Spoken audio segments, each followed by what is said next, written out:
Ngoja mkuonyeshe nyewe vijana sasa hivi wa mtaani na wachukua wanakuja kwa hapa kazi na kufanya free nyumbani kwao.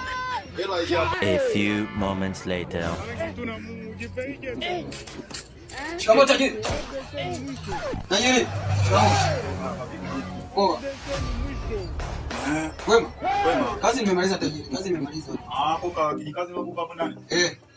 Kwa hiyo kijana hiyo kazi nimemaliza sawa. Naomba pesa hapa sielewi yani kwa zero tu ngoni mwanangu. Sasa mambo ya pesa kazi imeenda sawa lakini fresh. Sawa na nashukuru ila utapitia kesho.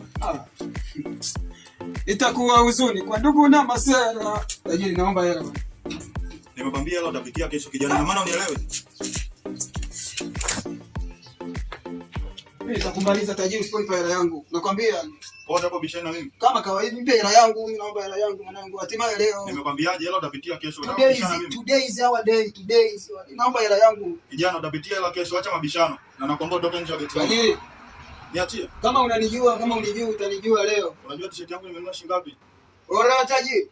Wema ni akiba na ubaya ni akiba. Tenda wema utalipwa mafuta na ukitenda mabaya utalipwa nyanya chungu. Uongo babu, naomba hela yangu. Kwa unakuja kunifanyia fujo nyumbani kwangu. Naomba hela yangu. Laki moja na kudai wewe. Ngoja. Nakwambia utoke nje ya geti langu. Sitaki. Wewe kijana ni mbishi sana sasa. Naomba hela yangu bwana. Ngoja mkuonyeshe nyewe vijana sasa hivi wa mtaani na wachukua wanakuja kwa hapa kazi na kufanya fujo nyumbani kwangu. Hela hii hapa lakini naomba hela yangu. Ndio msikiti. Nakwambia.